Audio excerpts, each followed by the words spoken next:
안녕하세요. 창직 리포트 직업의 발견 임지연입니다. 창직을 하려면 고정관념을 깨는 게 우선이겠죠. 내가 기준이 되어 시작하는 창직. 오늘의 창직 시작은 어떤 분야일까요? 지금 바로 만나보시죠. 창직 리포트 직업의 발견. 오늘의 출연자를 소개합니다. 인터넷의 남은 흔적 관리로 잊혀질 권리를 지켜주는 디지털 정의사 김호진. 고인의 유품과 재산, 상속 문제까지 원스톱 서비스를 제공하는 유품 정리인 김석준. 그들의 창직 이야기 지금 시작합니다. 네, 여름 특집으로 준비한 창직가들의 지난 1년간의 스토리. 1년 만에 다시 출연해서 그간에 어떤 변화가 있었는지 또 어떤 성장이 있었는지 얘기 들어보고 있는데요. 지난 스토리를 듣다 보니까 여름이 금방 지나가 버린 것 같아요. 오늘은 그 마지막 시간이죠. 마지막 여름 특집의 마지막을 장식할 두 분, 산타크루즈 캐스팅 컴퍼니 김호진 대표, 키퍼스 코리아 김석중 대표와 함께하도록 하겠습니다. 어서 오세요. 네, 반갑습니다. 네, 안녕하세요. 자, 먼저 두 분은 처음 뵙잖아요. 네. 소개를 좀 해주시죠. 예, 저는 산타크루즈 캐스팅 컴퍼니라고 원래 전신은 모델 회사였다가 네. 저희가 이제 연예인들을 이제 상품화 시켜서 이 광고에 출연시키고 그래서 이제 수수료를 받는 그런 비즈니스였는데 네. 이게 하다 보니까 연예인들이 악성 댓글 때문에 자꾸 자살하고 막 죽고 막 이러다 보니까 이제 그거를 삭제해 주다가 이제 이게 비즈니스가 돼서 지금 현재 온라인 평판 비즈니스를 하고 있습니다. 네. 자, 김석중 대표님은요? 예, 저는 돌아가신 분의 남겨져 있는 유품을 유가족분들이거나 또는 집주인분들이거나 의뢰하시는 분들의 의뢰를 받아서 컨설팅부터 모든 걸 다 정리해주는 그런 일을 하고 있는 키퍼스 코리아의 김석중이라고 합니다. 네. 1년 전에 저희 방송에 출연을 하셨어요. 그래서 본인들이 만든 직업에 대한 얘기도 충분히 해주셨는데 분명히 1년 전과 지금은 달라져 있을 거란 생각이 들어요. 네. 자, 김석중 대표님은 어떻게 달라졌어요? 1년 전보다는 훨씬 더 시장이 많이 커졌습니다. 네. 그 시장이 커진 만큼 유품 정리와 연관되어 있는 부가적인 산업들도 조금씩 태동을 해오 있는 상태이고요. 네네. 그런데 그 시장이 큰 만큼 저희 회사가 좀 더 커져야 되는데도 불구하고 네. 저희 회사는 조금 더 많이 축소되어 있습니다. 네. 그래요. 예상치 못한 반응인 것 같아요. 네. 그렇군요. 시장은 커졌지만 일단 본인의 그 영역 자체는 그렇게 크게 변화가 없는 것 같아요. 네, 그렇습니다. 네, 알겠습니다. 점차 얘기를 더 나눠보도록 하고요. 자, 그럼 김호진 대표님 같은 경우에는 비포 애프터로 설명을 한다면 네. 어떻게 달라졌을까요? 이제 분류 데이터를 수집을 해서 그거를 분류를 해서 이제 삭제하는 업무가 주 업무였는데 최근에는 네. 그 빅데이터 기반으로 이 데이터를 수집을 하고 그거를 분류를 해서 모니터링까지 첨가를 해서 이제 그 삭제하는 업무를 하는 게 이제 비즈니스가 좀 다양하게 좀 늘어 있는 거죠. 비즈니스 그 한도 내에서. 그러니까 좀 이제 모니터링 하는 쪽으로 네. 예, 많이 확장이 된 상태인가요? 네, 그렇습니다. 예, 알겠습니다. 김석중 대표님 같은 경우에는 시장은 커졌지만 본인의 영역에 있어서는 조금 줄어든 것 같다라는 말씀을 하셨거든요. 제 생각에는 너무 이제 유품 정리하는 그 직업으로만 설명이 되다 보니까 좀 그렇게 된 건 아닌가라는 생각도 들고 또 지난 방송에서도 그 네이밍에 대한 얘기를 좀 했었거든요. 직업명에 대한 생각, 바꿀 생각은 없으신가요? 유품 정리라는 용어를 일반 그 개인분들이거나 또는 유사하게 또 유품 정리를 하시는 분들께서 네. 유품 청소 부분들 또는 그렇죠. 하드웨어적인 부분들을 포커스를 맞춰서 단순하게 물건을 정리하는 사람들 또는 청소하는 사람들에 대한 생각들로 인식을 하고 있습니다. 네. 그런데 사실 유품 정리라는 부분들은 소프트웨어적인 부분들로 네. 생각을 해서 그 활동하는 행위 자체를 포커스를 두어야 하는데도 불구하고 예. 그런 하드웨어적인 부분들로 생각하시는 분들께서 또 창직을 하시거나 또 새로운 산업을 만드시거나 또는 그분들께서 혼용을 해서 사용을 하고 계시는데 네. 제가 만약에 유품 정리라는 용어를 사용을 하다가 또 다른 용어로 또 바꾼다든지 이렇게 되어버리면 나중에 또 다른 바꿔지는 용어에서 또 만약에 또 다른 분들과 혼용이 된다면 네. 제가 또 어떤 단어를 선택을 해야 될지를 또 고민해야 돼서 오히려 그것보다는 유품 정리가 무엇인가 하는 부분들에 대해서 저 나름대로에 대한 철칙과 또 원칙을 가지고 꾸준하게 밀고 나가는 것이 오히려 더 훨씬 더 빠른 길이 아닌가라는 생각을 가지고 있습니다. 지금 그러니까 보니까 그 고인의 유품을 청소하는 쪽으로 시장이 많이 커졌다라는 말씀이신 것 같아요. 네, 그렇습니다. 김석중 대표님 같은 경우에는 뭐 유품 청소뿐만 아니라 법적인 부분이나 여러 가지 소프트웨어적인 부분까지 같이 수행을 하고 계신데 분명히 이제 꿋꿋하게 본인의 자리를 지켜가다 보면 이 부분이 빛을 발할 거다. 네. 그렇게 생각을 하고 계신 것 같습니다. 네, 그렇습니다. 네. 자, 김호준 대표님 사실 그 데이터 장의사와 관련해서는 잊혀질 권리에 대한 논란도 좀 있었고 네. 예, 그리고 또 관련 법안 아직 국회에 계류 중인 걸로 알고 있는데 현재 상태가 어때요? 네.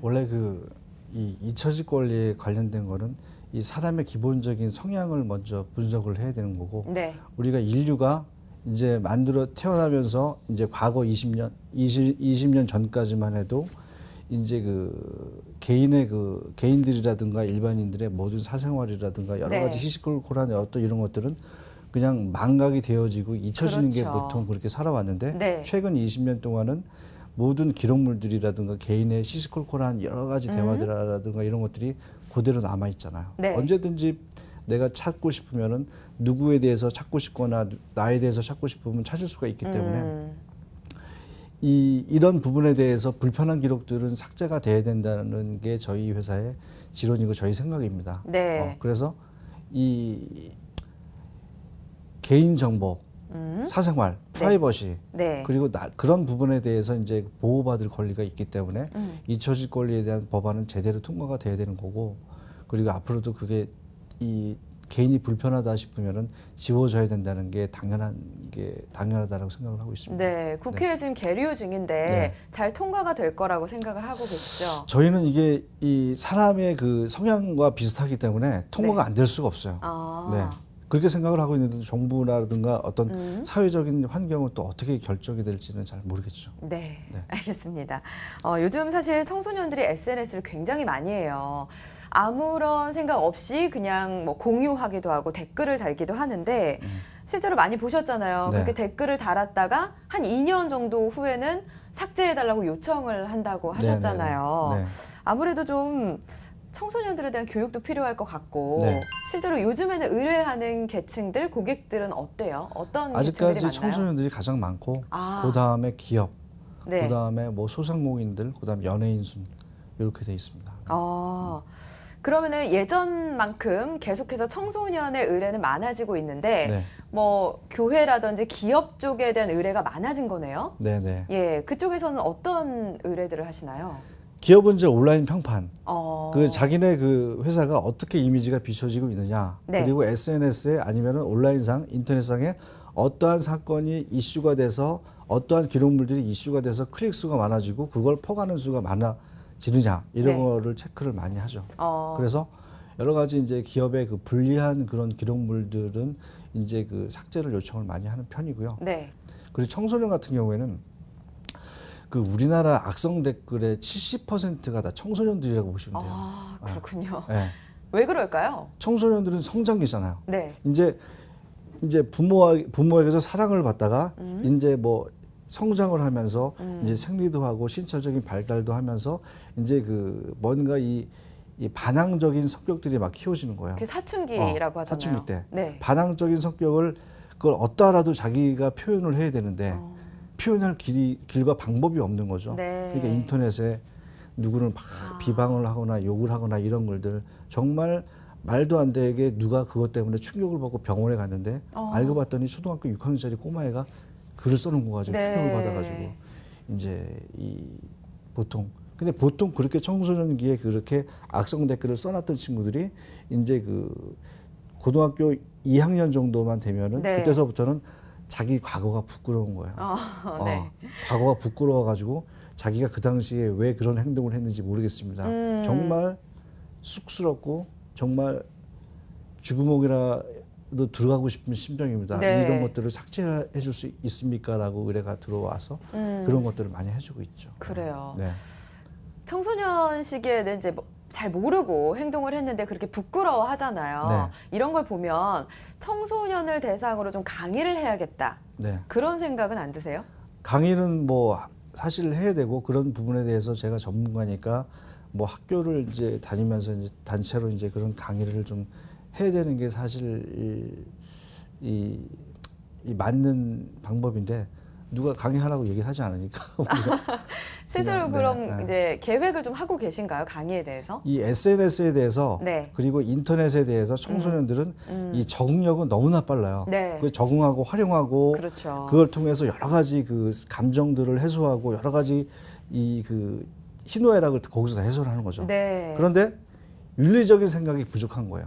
뭐가 문제가 되고 뭐가 범죄가 되고 뭐가 그 누구를 괴롭히게 되는지를 잘 모르는 거예요. 자기 감정대로 막 그걸 그렇죠. 했다가 나중에 무슨 하나 피해가 발생되면은 거기서 네. 이제 큰 후회를 하고 그렇게 하긴 하죠. 네.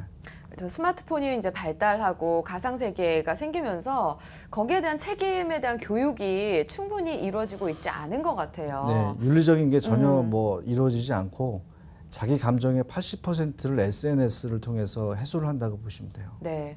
대표님이 빨리 강의 계획을 잘 세우셔서 네네. 우리 청소년들에게 올바른 인식을 좀 심어주셨으면 좋겠어요. 네. 네. 자, 김석중 대표님은 강의하시죠? 네, 저는 예. 유품 정리 현장을 하다 보면 만나고 싶지 않는 현장들 가운데서 고독사 현장이라든지 네. 그다음에 자살 현장이라든지 이런 것들을 보면서 이런 부분들은 좀 없었으면 좋겠다. 그래서 저희가 할 수 있는 고독사라든지 자살을 어떻게 하면 예방할 수 있는가라는 네. 부분들에 대해서 강연들을 조금씩 하고 있습니다. 예. 지방자치단체이거나 또는 민간단체나 또는 사회복지사 단체에서 의뢰가 오면 강연하는 내용들이 뭐 유품정리 현장에서 바라보는 실제 일어났던 일들, 네. 그다음에 또 실제 일어났던 사진들이라든지 또는 영상을 보여주면서 이런 모습들이 혹시 자기의 모습이 될 수도 있다라는 어느 정도의 경각심을 보여주는 것들이 상당히 좀 효과가 있기 때문에 그런 형태로 진행을 하고 있습니다. 네, 그렇죠. 그 유품 정리인을 보는 시각은 좀 많이 달라졌나요? 어떤 부분들 좀 안타깝다 이런 부분도 있나요? 유품 정리인을 이전에는 작년에 방송하기 전에는 네.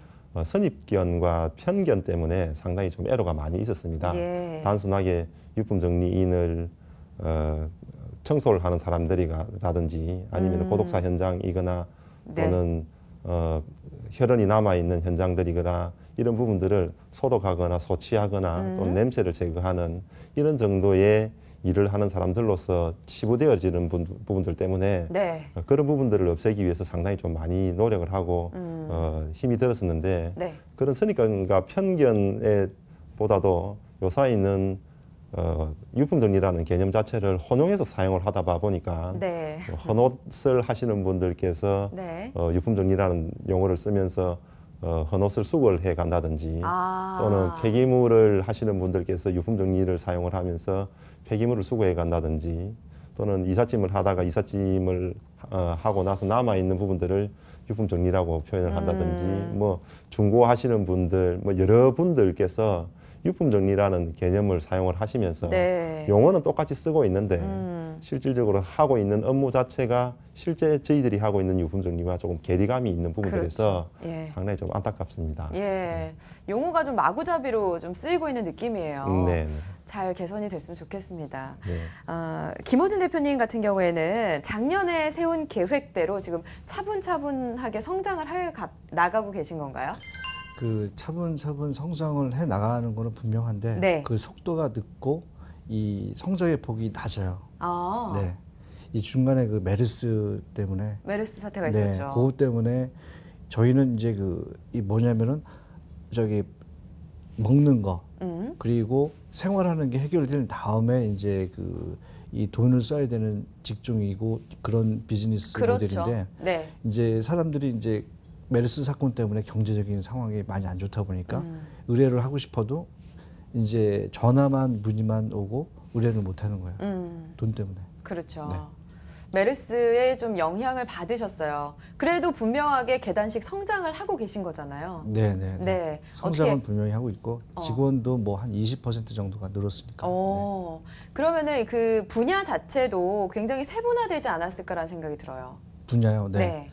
저희는 일단 프로그래머 그리고 이제 그 데이터를 수집하는 직원들이 따로 있고 그다음에 그걸 분류하는 직원들이 또 따로 있어요. 분류를 하고 그다음에 모니터링하는 직원들이 24시간 근무를 하고 있고요. 네. 그리고 이제 그 삭제 업무를 하는 직원들 그리고 청소년만 담당으로 해서 이제 삭제 업무를 해주는 친구들.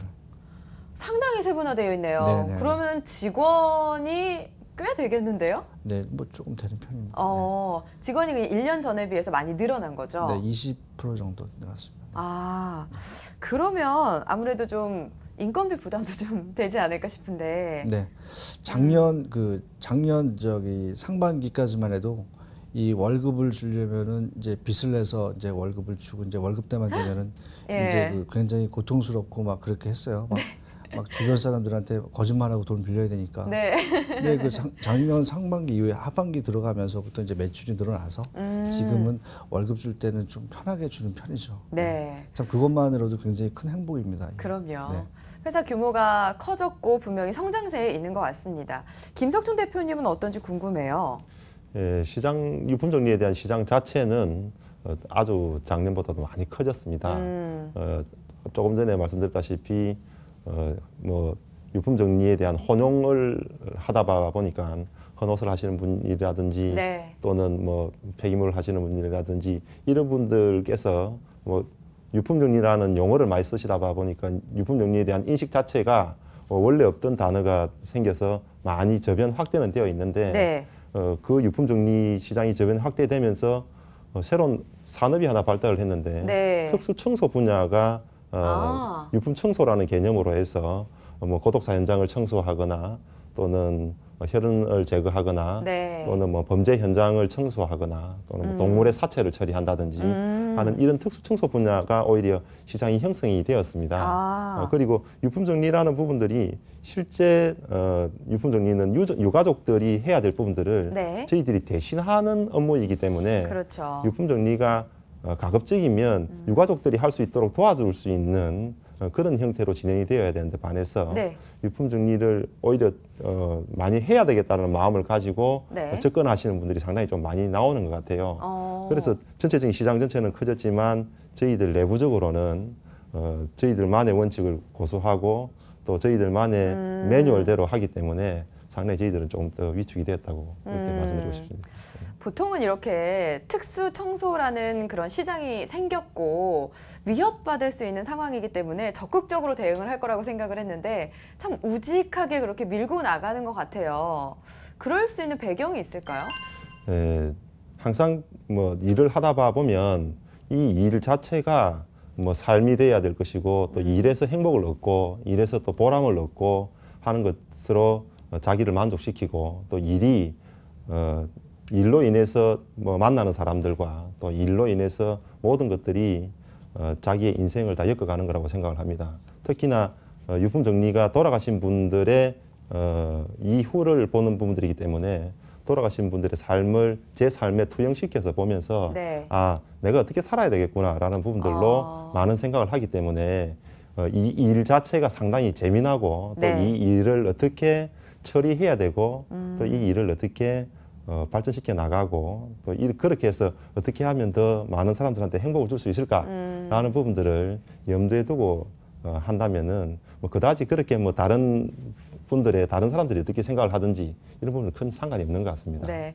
진정성이 참 많이 느껴지는 것 같아요. 대표님 말씀을 들으니까. 근데 그러면 수익이 괜찮을까요? 수익은 어때요?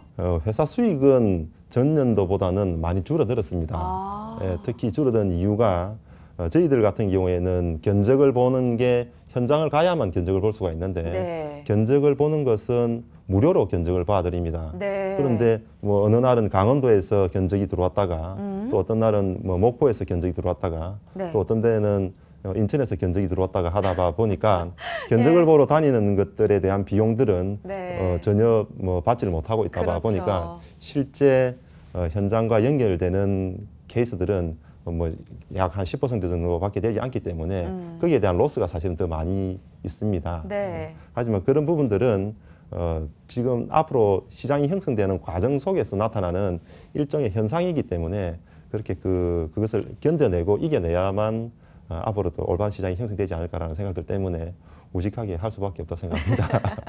네, 김호진 대표님도 분명히 그런 시절이 있었잖아요. 그렇죠? 네. 예, 근데 지금은 좀 성장세로 가고 있는 측면이 있는 거죠. 이제 잊혀질 수익적인 권리가 부분. 이제 이슈가 되면서 여러 네. 가지 언론에 노출이 되면서 그게 많이 수익성이 개선이 된 거죠. 네. 과거에는 저희가 이제 저희는 원래 이 엔터 이 연예 사업을 하다 보니까 네네. 이 연예인과 기업을 상대로 이제 악성 댓글 삭제, 온라인 평판 관리 비즈니스를 시작을 했는데 예. 그게 이제 언론에 나가고 이제 그러다 보니까 이제 삭제가 다급한 사람들, 네. 뭐 자기 동영상이 유출이 돼서 이제 고통을 받고 있다. 남자가 복수심에 자기랑 찍었던 동영상을 찍어서만 올렸다. 네. 그리고 핸드폰을 해킹을 당했는데 그 해킹 속에서 자기의 사생활이 담아져 있는 네. 사진들이 공개가 됐다. 예. 자기 가족사가 공개가 됐다. 그게 우리나라뿐만이 아니라 해외 여러 가지 블로그 사이트에 올라가서 지금 떠돌아다니고 있다. 그렇죠. 그리고 이런 경우를 통해서 이제 의뢰를 하는 케이스들이 굉장히 많이 늘게 된 거죠. 네. 그 시대적인 요구랑 잘 맞아 떨어진 것 같아요. 저희는 원래 네. 아까도 말씀드렸다시피 연예인과 기업을 상대로 이 비즈니스를 시작했는데 네. 하고 나서 뚜껑을 딱 까보니까 예. 삭제가 다급한 사람들, 네. 아까 말씀드린 그런 사람들이 의뢰가 수도 없이 들어오는 거예요. 근데 그런 사람들은 그런 사람들과 청소년들, 그렇죠. 그리고 이 사람들은 정말 다급한 거예요. 온라인상에 삭제를 해주는 회사가 없으니까 네. 삭제를 해주는 사람이 삭제를 해주는 회사가 없으니까 이제 저희는 삭제 회사로 이제 그렇게 기업과 연예인 상대로 시작을 했지만은 하다 보니 그런 사람 의뢰가 들어와서 네. 그 의뢰를 소화하다 보니까 더 시장이 더 커지게 그렇죠. 된 케이스들이고 네네. 그리고 그것 때문에 고통받고 자살한 사람들이 워낙 많다 보니까 네. 이제 그걸 언론 속에서 그걸 다루다 보니까 이제 그 시장이 약간 커지게 된 케이스라고 볼 수가 있습니다. 맞습니다. 그러니까 기하급수적으로 인터넷 시장이 발달하다 보니까 분명히 피해를 보고 있는 사람들이 많이 있었던 거예요. 예. 자, 1년 동안 가장 힘들었던 점 그리고 또 가장 보람됐던 순간 이런 게 있을 것 같은데 네. 좀 여쭤봐도 될까요? 보람된 점은 뭐냐면 저희가 이제 이 삭제를 해주는 비즈니스가 네. 그 사람에게 삭제를 해주는 당사자들에게 희망을 주는 거예요. 삭제는 희망이거든요. 그렇죠. 이 사람이 뭔가 희망을 찾으려고 삭제를 하는 거고 내가 과거의 남자친구랑 지금 만나는 남자친구랑 헤어져야지만이 새로운 남자친구를 만나는 거고 내가 이혼을 해야지만이 재혼을 하는 거고 내가 직장을 관둬야지만이 내가 새로운 직장을 얻는 거고 내가 고등학교를 졸업해야지만이 대학을 들어가는 거잖아요. 네. 그래서 과거에 있던 어떤 이런 환경들 사람은 자기 환경이 변하면서 과거에 남아있던 기록들이 불편한 부분들이 있는 거죠. 그게 현실에서 발목을 잡게 되는 케이스들이 많거든요. 네. 요즘 같은 경우에는.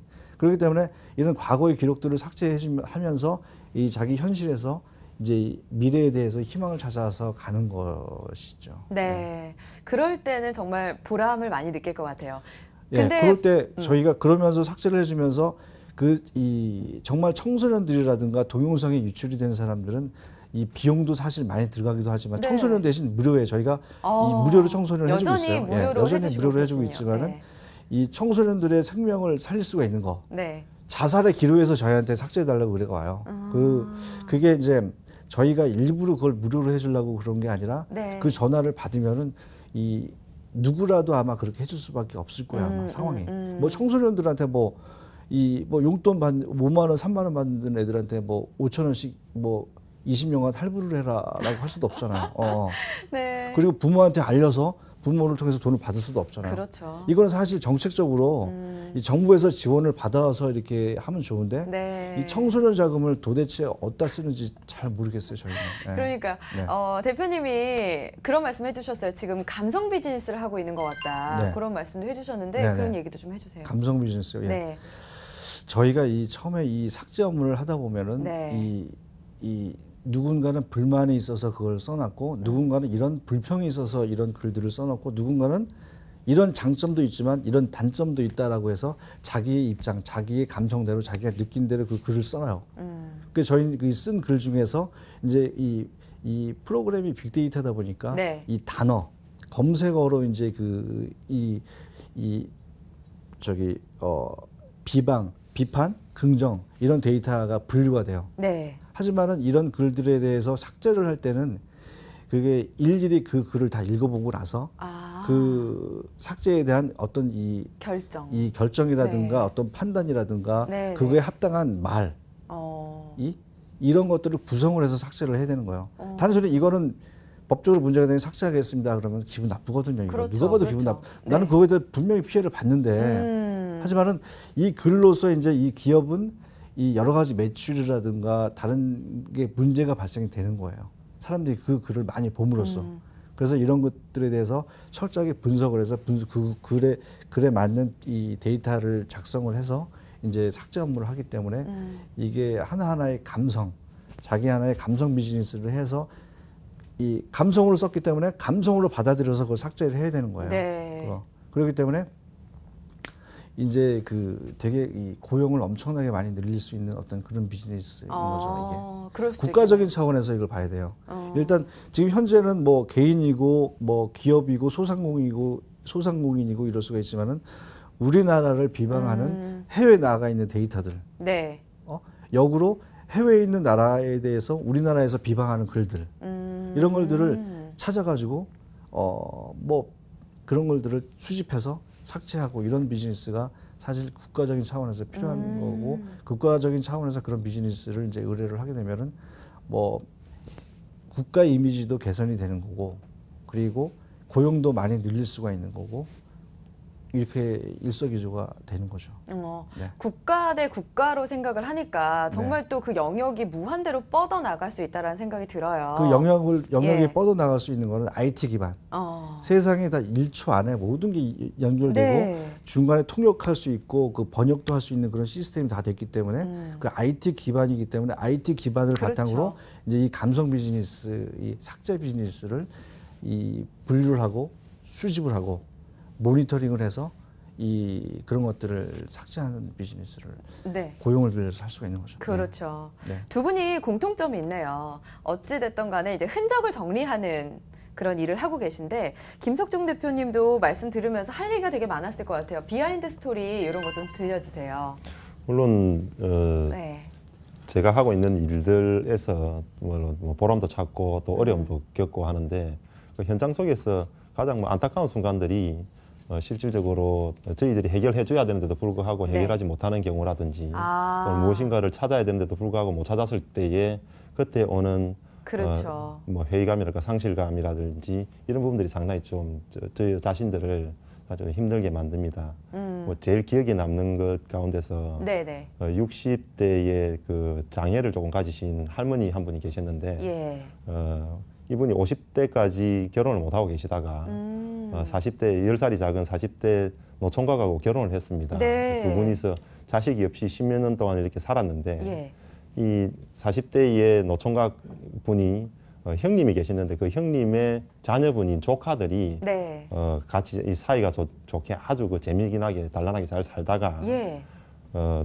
40대의 이 총각분께서 50이 되는 해에 돌아가셨습니다. 돌아가시고 할머니 혼자서 남아서 몇 년 동안을 이제 살다 보니까 이 할머니의 친정집하고는 연 한 40년 동안을 서로 연락을 끊고 그 친정에서 거의 뭐 버림받다시피 이렇게 살아왔었는데 호롤단신으로 새로운 가정을 꾸려서 또 이 40대의 총각과 함께 이루었던 가정에서 발생된 우리 그 조카분들이 아들 노릇도 하고 또 서로 또 가족으로서 서로 또 돈독하게 지내고 하면서 또 자기의 작은아버지가 안 계신데도 불구하고 작은어머니하고 같이 행복하게 잘 살다가 이 할머니가 자그마한 공장을 하나 하셨는데 돈도 조금 모으고 해서 이제 나를 아주 행복하게 해준 이 자녀 같은 이런 조카들한테 전부 다 상속해주고 그렇게 돌아가고 싶었는데 갑작스럽게 돌아가셨습니다.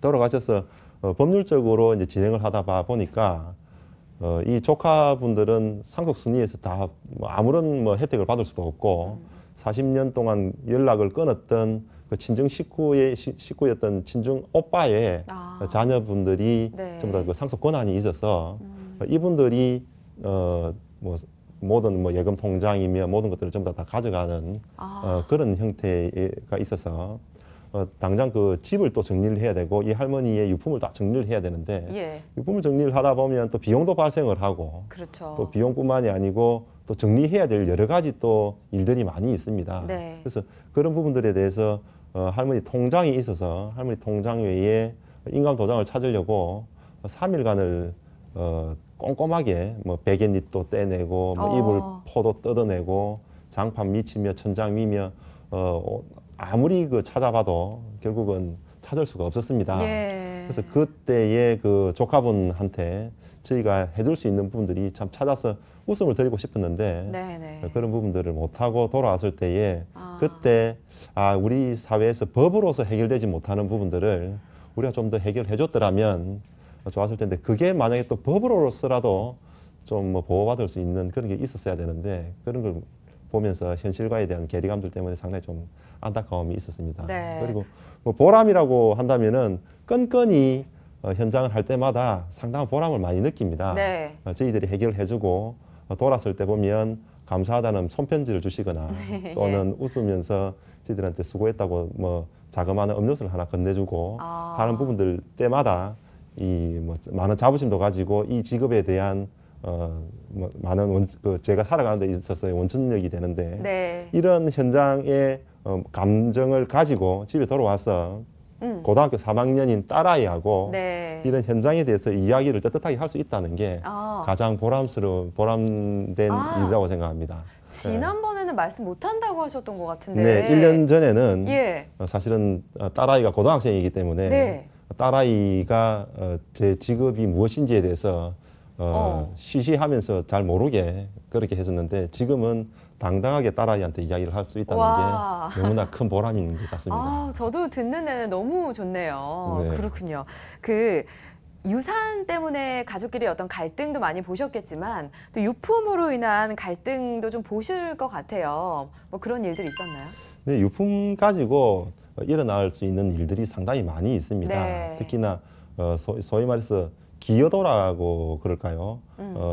큰 오빠는 이만큼 했는데 또 작은 오빠는 이만큼 했는데 또는 뭐 딸은 어느 정도 위치를 했고 네. 그 관계 속에서 모두 다 바라보는 게 돌아가신 고인의 입장에서 생각하는 것들이 아니고 그 유품 자체를 자기 기준으로서 다 바라보다 보니까 네. 거기에서 일어나는 갈등들은 상당히 많이 있습니다. 그래서 그게 그 갈등이 이루어져서 결국은 서로 해결하지 못하고 가는 곳이 법원에 가서 그것을 네. 해결을 해야 되는데 그 법원으로 가지 않도록 만들어내는 게 네. 유품 정리인 저희들이 하는 역할입니다. 그렇죠. 만약에 저희들이 없이 이런 완충작용이 없이 그냥 내버려 둔다면은 그 유품으로 인해서 모든 게 법원으로 가서 법에서 전부 다 칼로 자르듯이 이렇게 잘라버리면 서로 간에 대한 인간관계가 좀 와해되는 그런 형태가 되어버리는데 저희들이 그런 부분들을 미리 감지를 하고 사전에 그런 부분들을 좀 방지해서 서로 양보할 건 양보하고 서로 이해할 건 이해시키면서 네. 만들어내는 게 저희들 하는 일입니다. 네.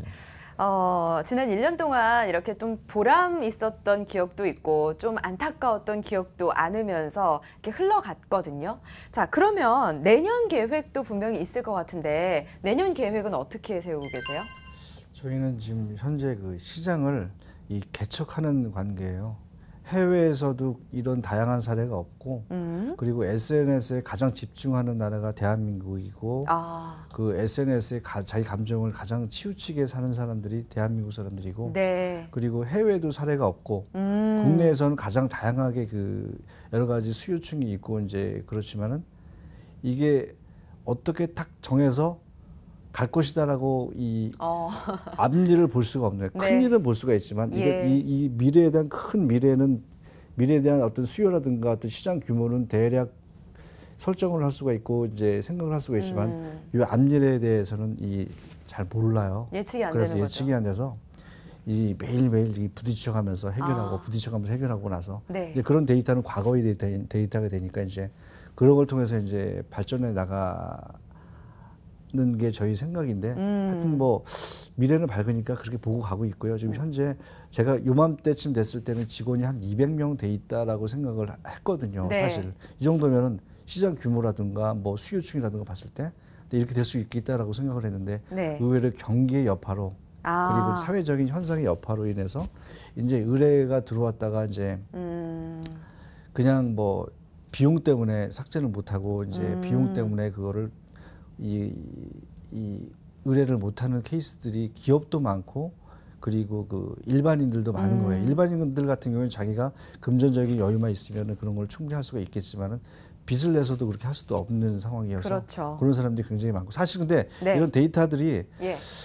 자기의 생명을 판가름하는 생명을 위협하는 그런 데이터들이 너무나 많아요. 네. 그래서 그런 자기 생명을 판가름하는 일인데도 네. 이 비용 때문에 의뢰를 못하고 그냥 울고만 안타까워하면서 그냥 돌아가는 케이스들도 많고 기업 같은 케이스, 연예인들 같은 케이스들은 지출해 보지 않은 비용이라 이거죠. 써보지 않은 비용인데 자기네 이 경영자들, 회사의 오너들은 이 온라인에 대해서 잘 몰라요. 네. 모르고 어떻대? 그걸 어떻대? 그렇죠. 근데 밑에 있는 직원들한테 얘기만 듣고 네. 그럼 이렇게 보통 케이스들인데 밑에 있는 당사자들은 이 비즈니스가 정말 필요한 부분이고 앞으로 주목해야 될 비즈니스 광고 매출 광고 집행보다도 더 신경을 써야 될 부분인데 이제 그 오너들이라든가 이런 데는 지출해 보지 않았던 비용들이기 때문에 네. 그 비용들을 새로 산정해서 만들어야 되는 거예요.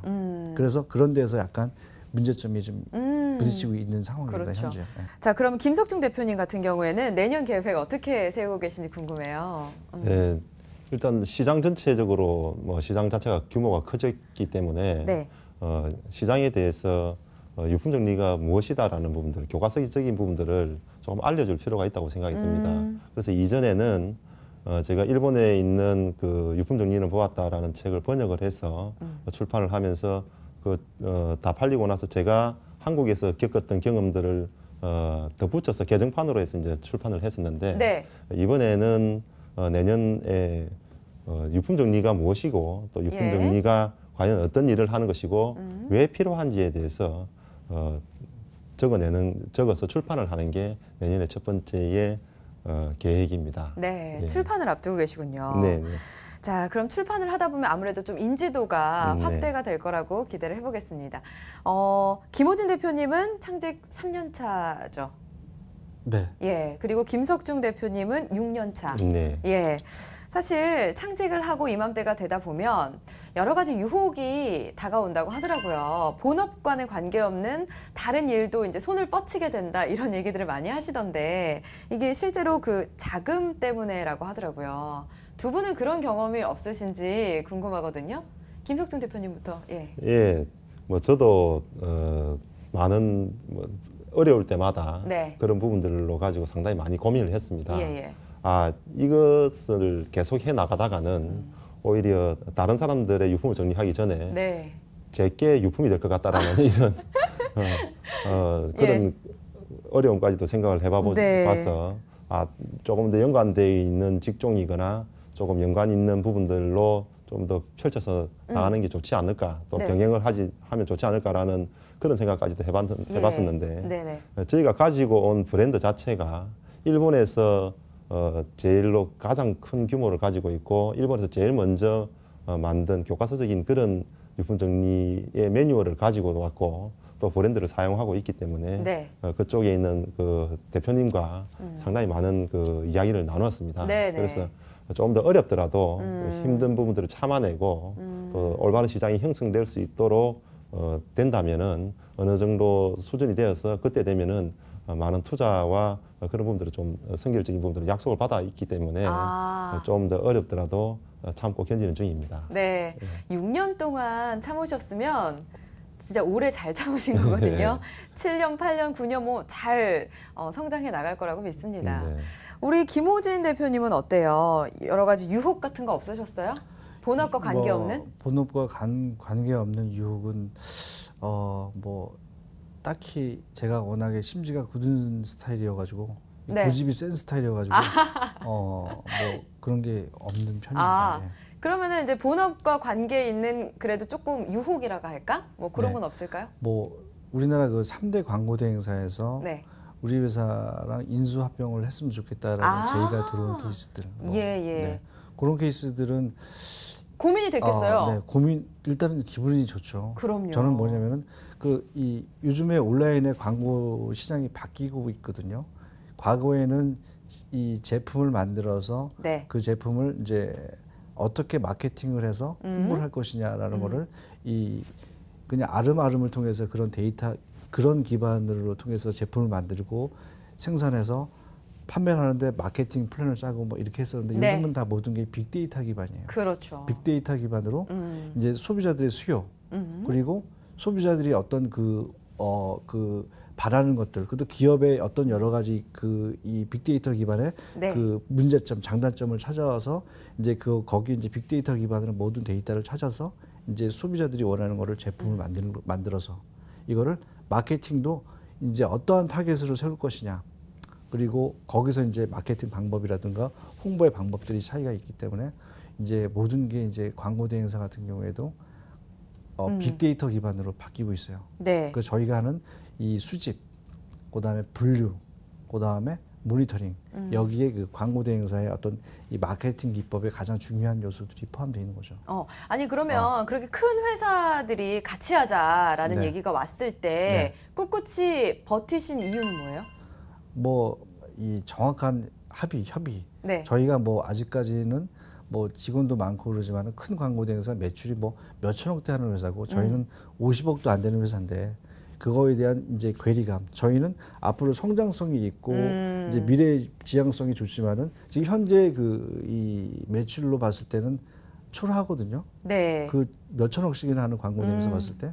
그러니까 거기서 오는 어떤 인수에 대한 어떤 이 금액이라든가 뭐 합병에 대한 어떤 단가라든가 이런 부분에 대해서 그리고 이제 우리 비즈니스를 만약에 인수를 하게 되면은 이제 기업과 이제 여러 가지 그런 데에서는 그런 이 서비스를 사용할 수가 있겠지만 뭐 청소년이라든가 일반인들은 이 따로 또 이제 비즈니스를 해야 된다는 어떤 이런 것들 뭐 그렇죠. 일단은 저희 회사에 대해서 그런 제의가 들어온 거는 너무나 기분 좋고 행복한 일이라고 볼 수가 있죠. 네네. 그러니까 뭐 성장성이나 미래 지향성에 대해서 확고하게 믿고 계시는 거죠. 그렇죠. 근데 네. 아직까지는 그 가치를 인정을 못 받는 것 같으니까 기다리고 있고. 불과 1년 네. 전만 해도 적자 회사였고 뭐 그러다 월급 줄 때 고민을 하고 있고 네. 뭐 내부적인 재무제표라든가 이런 것들은 이 형편이 없다 보니까 이런 것들을 이제 기준으로 이제 우리 회사를 이제 판단을 하고 거기에 금액을 그렇죠. 산정을 하잖아요.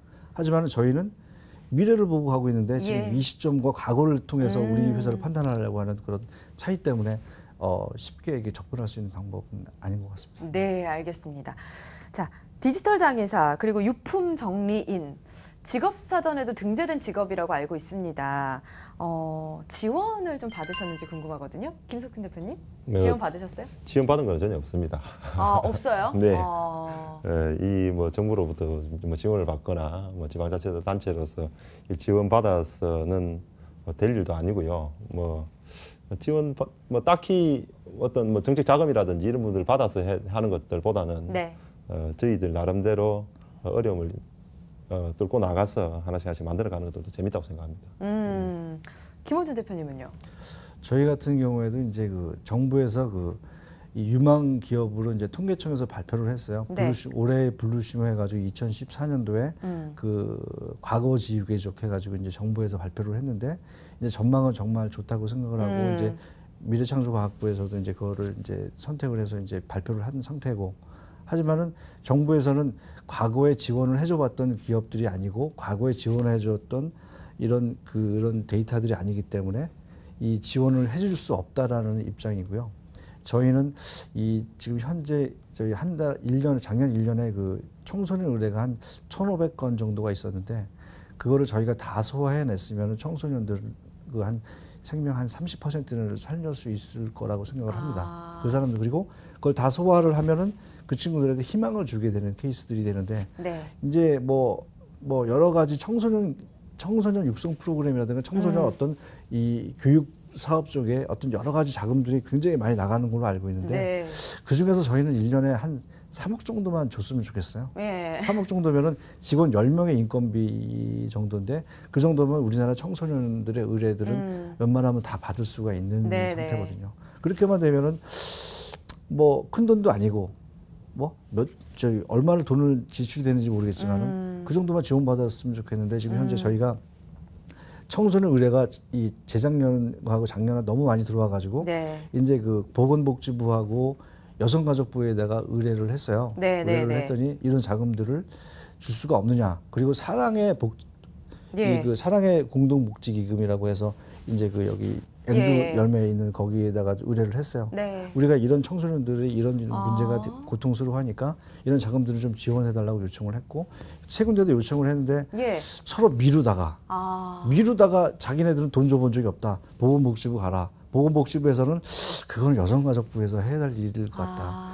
그래서 미루다가 해결 방법을 찾지 못하고 그냥 저희가 손는 상태고 사랑의 복지기금 같은 경우에도 이제 민간 기업에다가는 그런 이 돈을 줄 수가 없다라는. 그러니까 전례가 없다 권리를 이런 얘기죠, 네. 뭐. 네네. 예, 안타깝네요. 그러니까 사례라든가 지금 이 디지털 세상인데 그렇죠. 이 디지털 세상은 이 수수라든가 회사라든가 이런 것들은 다 그거를 디지털 세상을 영위를 하고 있지만은 예. 디지털을 통해서 문제가 발생되는 그렇죠. 것들은 그 해결하려고 하지 않는 어떤 문제점이 있는 게 있습니다. 안타깝네요. 네. 그러니까 분명히 필요한 부분이기는 한데 아직까지 그 혜택이 닿지 않고 있네요. 네, 그렇습니다. 네. 그래도 뭐 1년 뒤면 조금은 달라져 있지 않을까 기대를 해보겠습니다. 그냥 저희가 뭐 기업과 뭐 다른 의뢰를 통해서 이 뭐 해야 되겠죠. 아직까지도. 네, 그래서 알겠습니다. 사실 이거는 이 잊혀질 권리 그 디지털 디지털 기록 삭제 비즈니스는 이 IT 기반으로 네. 이 고용을 엄청나게 많이 늘릴 수 있는 비즈니스예요, 이게. 네. 그래서 이거를 정부에서 한번 깊게 한번 생각을 해볼 필요가 있고 그리고 사회적인 약자. 네. 저희는 온라인이잖아요. 저희 그렇죠. 직원들 같은 경우에는 이 회사에서 근무하는 여건이 누구도 그 사람의 감성을 건드리지 않아요. 어떤 직원도 각자의 그 독립적인 공간에서 자기가 이제 오전에 데이터 올라오는 것들 갖다 저희 로봇이 이메일로 보내주면은 네. 그걸 이제 정리하고 읽어서 어떻게 대처할 것이 이제 삭제를 업무를 넣고 하는 비즈니스인데 네. 이 일하는 근무 상황이 너무나 편한 거예요. 자기 감성을 건드리지 않으니까. 네. 너무 자기 독립된 공간에서 일을 하기 때문에 네. 이게 그 재택근무도 이제 가능한 케이스들이에요. 저희 직원들 같은 경우에는 그 뭐 결혼을 했거나 임신을 해서 그럴 경우에는 3년 동안은 뭐 이제 집에서 근무할 수 있는 여건을 다 얘기를 해줘 가지고 네. 그 친구들은 그렇게 알고 있고 그렇게 근무하는 친구들도 있는데 아직까지 그런 사례가 없어서 그렇게 해줘 보진 않았어요. 근데 네. 사회적인 약자들을 고용할 수 있는 거, 재택근무를 할 수 있게끔. 그렇죠. 그러니까 애를 셋난 이 주부라든가 네. 그다음에 정년퇴임을 했는데 돈을 좀 더 벌어야 된다던가 아니면 대학을 졸업했는데 공부를 해야 돼서 취업을 못하고 이제 돈을 벌어야 되는 케이스들은 네. 이 재택근무로 다 집에서 이거를 할 수 있게끔 다 할 수 있는 게 다 되거든요. 이게. 예. 그렇기 때문에 이게 그 고용을 엄청난 이 불합리한 직장을 가지고 있는 불합리한 그 자기의 신체적인 조건, 불합리한 환경을 가지고 있는 사람들을 네. 고용할 수 있는 여러 가지 기회들이 많기 때문에 이거는 되게 긍정적으로 봐야 되는 그런 비즈니스입니다. 이게. 맞아요. 고용 측면에서도 그렇고 그렇죠. 그리고 국가적인 평판 그렇죠. 관련된 부분도 그렇고 네. 평판뿐만 아니라 이제 고용적인 부분에서도 분명히 사회적인 의미가 있는 일이기 때문에 정부에서 좀 지원이 따라줬으면 좋겠어요. 네. 예. 좀 적극적이고 좀 능동적인 분이 좀 그런 거를 좀 고민을 좀 했으면 좋겠습니다. 네. 네. 김석중 대표님께 여쭤볼게요. 불과 몇 년 전까지만 해도 생소했던 장례 지도사 같은 경우에도 지금은 많은 분들이 직업으로 갖고 계시거든요. 유품 정리인도 조만간 굉장히 많은 발전이 있을 거라는 생각이 드는데 이 직업을 갖고 싶어 하는 사람들이 있을 거예요. 조언 같은 걸 좀 해주세요. 네. 우리가 이전에는 그 대가족 사회였기 때문에 유품을 전부 다 가족들이 모여서 한다거나 친척들이 다 모여서 할 때는 가족 간에 가져야 될 행복이라든지 또는 가족들이 무엇을 중요시 여기고 또는 가정의 가훈이라든지 스스로가 유품에 대해서 어느 정도 좀 인식을 가지고 생각을 하는데 반해서 네. 현대 사회에는 너무나 많은 물건들이 일회성으로 되어 있고 또 대량으로 많이 생산되다 보니까 필요 이상으로 많은 것들이 있는 것 같습니다. 그래서 무엇이 소중하고 무엇이 또는 버려야 될 것인지 이것을 구분하기가 상당히 힘이 듭니다. 네. 그래서 그런 부분들에 대해서 지금은 핵가족 사회다 보니까 대가족 사회에서 그 배우지 못했던 그런 가정에서 행복을 바라보는 관점이라든지 네. 이런 부분들에 대해서 소양들이 조금 이전보다는 조금 떨어져 있는 게 사실이라고 생각을 합니다. 그래서 첫 번째로 가져야 될 부분들이 유품 정리인이 단순하게 직업으로서 또는 비즈니스로서 또는 뭐 성공에 대한 생각으로서 접근하는 것들보다는 이 일 속에서 어떠한 행복을 찾고 내 삶을 어떻게 투영을 시켜서 이게 어떻게 직업으로서 안착이 될 수 있을까를 네. 먼저 생각을 한 후에 내가 이 직업을 선택해야 되겠다, 말아야 되겠다를 먼저 생각을 하는 게 가장 중요한 부분이 아닐까라고 생각이 듭니다. 예, 알겠습니다. 디지털 장의사를 준비하는 후배들도 많잖아요. 그 후배들에게도 한 말씀 해주세요. 네, 네. 일단은 개인의 어떤 그 잣대, 개인의 어떤 그 도덕적인 기준이 좀 명확해야 된다는 거를 좀 생각 좀 했으면 좋겠습니다. 예. 이게 이 데이터 통계 그리고 삭제 업무 자체가 일단은 그 사심이 있거나 그 이 도덕적으로 좀 문제가 있으면은 네. 이 통계 수치도 이 숫자 하나만 변동할 수 있으면은 변동할 수가 쉽게 할 수가 있기 때문에 네. 그런 거에 대해서 좀 이렇게 개인의 그 잣대가 좀 정확해야 된다는 어떤 그렇겠네요. 그런 점이 있습니다. 네. 그런 능력이 또 필요하겠네요. 예. 네. 알겠습니다. 그 창직이 창업과는 분명히 다르잖아요. 창업은 선례도 있고 원래 있는 시장에서 좀 전략을 잘 짜면 성공할 수 있는 반면에 창직은 전혀 다른 분야이다 보니까 좀 혼란스럽기도 하고 어렵기도 한데 창직 성공 팁을 하나씩 좀 주셨으면 좋겠어요. 먼저 네. 우리 김호진 대표님부터 네. 말씀해 주실까요? 창직의 성공 팁이라고는 제가 늘 생각하는 게 있어요. 뭐냐면은 생활의 불편함, 네.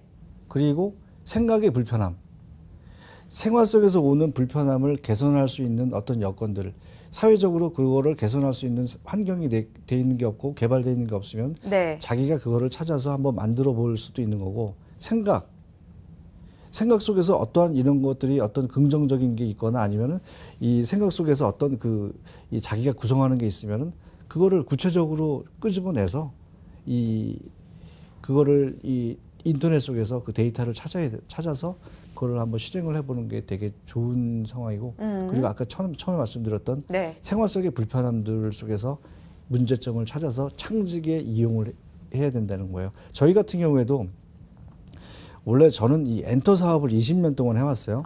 엔터 사업만. 네. 그러니까 엔터 사업이 뭐냐면 감성 비즈니스. 그렇죠. 연예인을 이 친구를 캐스팅을 해서 이 친구를 광고에 출연시키고 이 친구를 캐스팅해서 이 친구를 영화에 출연시키고 이런 업무만 20년 동안 해오다가 네. 수요예요, 수요. 생활 속의 불편함. 인터넷 세상이 되다 보니까 이 관련된 초등학교 그 5학년짜리 꼬마아이가 그 인터넷에서 욕을 엄청나게 저희가 출연시킨 초등학교 5학년짜리 꼬마아이가 욕을 인터넷에서 엄청나게 많이 먹는 거예요. 그게 성인이 봤을 때는 뭐 그냥 이쁘고 그냥 못생겼지만 귀엽지만 동네 뚜렁배들이 봤을 때는 그게 좀 이질감이 있는 거예요. 그래서 악성 댓글이 엄청나게 많이 달리고 그리고 안티 카페도 생긴 거야. 너한테 돌 던지겠다 막 그냥 뭐 이런 식의 뭐 글들. 그래서 이게 이 부모님이 이제 그걸 저희한테 이걸 어떻게 했으면 좋겠냐고 우리가 왔을 때 그러면 우리가 그거를 한번 삭제를 한번 해줘 보자라고 시작한 거죠. 그러니까 자연스럽게 이 비즈니스가 시작된 거예요. 이게 전망이 좋을 거라 뭐 앞으로 뭐 잊혀질 권리 뭐 이런 개념 자체도 없을 때 그러니까 이런 거 자체도 개념도 없을 때 그냥 소비자 그냥 그 주변에서 어떤 불편함들을 개선하다 보니까 이 비즈니스가 시작된 거예요. 네. 그래서 지금 이 잊혀질 권리 비즈니스를 아주 활발하게 하고 있죠. 예. 네. 자, 그럼 자금 지원이나 이런 거를 기대하는 사람들도 굉장히 많은데 그런 거에 대해서는 어떻게 생각하세요? 자금 지원은 일단은 제가 그 자기 생각만 가지고 자금을 지원받는 거는 이 사회적으로 문제가 발생의 소지가 많아요. 네. 남의 돈을 쓰는 거는 책임을 져야 되는데 그 책임에서 이 모면하려고 하는 생각들이 요즘에 이 창직을 하는 사람들은 그런 생각을 가지고 있는 이 사람들이 많은 것 같습니다. 그래서 일단은 그 자기가 아이디어, 자기 생각을 가지고 창직을 하려고 그러면 자기가 빚을 내던 뭐 부모님의 뭐 아파트를 뭐 대출을 받건지 간에 자기가 최소한의 자금을 만들어서 네. 누구한테 돈을 요구를 하고 누구한테 투자 자금을 유치하든지 해야지 무조건 처음부터 이렇게 하는 건 절대 안 된다는 게 제 생각입니다. 예. 네, 알겠습니다. 자, 김석중 대표님도 창직 성공 팁을 좀 전해주신다면 창직 6년 차잖아요. 어떤 얘기 해주실 수 있을까요? 일을 왜 하는지에 대해서 먼저 생각을 했으면 좋겠습니다.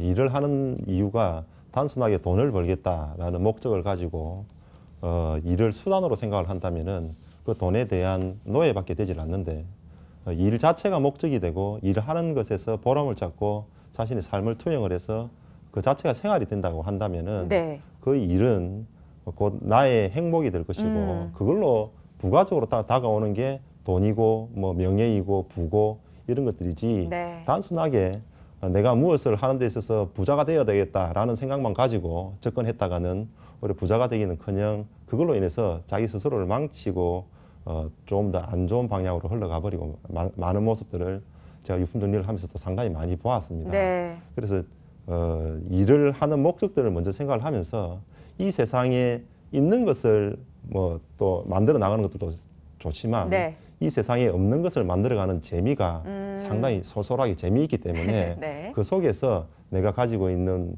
부분들을 하나씩 하나씩 성취해 나가면서 그런 부분들이 내 것이다 라는 부분들로 그게 나중에 남아서 그것이 나의 유품이 되고 유작이 되고 내가 이 세상에 남겨놓을 수 있는 무엇인가가 된다면 자기의 삶도 보람도 있고 그것으로 인해서 삶을 살아가는 데 있어서 원동력도 되고 또 그것으로 가지고 모든 사람들이 행복을 나눌 수가 있으면 네. 그만큼 더 좋은 게 없다고 생각합니다. 네, 알겠습니다. 굉장히 큰 사회적인 의미나 가치가 있는 직업이에요. 뭐 디지털 장의사나 유품 정리인 두 분의 말씀을 듣다 보니까 어떻게 좀 살아가야 하는지에 대한 생각도 좀 하게 되는 것 같고요. 여전히 두 분의 어깨가 무거운 것 같습니다. 잘 이끌어 주시고 잘 버텨 주셔서 우리가 좀 잘 살 수 있는 환경 만들어 주시기 바랍니다. 자, 오늘 도움 말씀 주신 김호진 대표, 김석중 대표 고맙습니다. 네, 감사합니다. 네, 창직 리포트 직업의 발견 준비한 내용은 여기까지입니다. 수많은 미래 예측 기관과 학자들은 10년에서 20년 내에 수많은 직업들의 절반 이상이 사라지고 새로운 직업이 대체될 거라고 합니다. 그만큼 미래에 대한 이해가 좀 필요할 것 같은데요.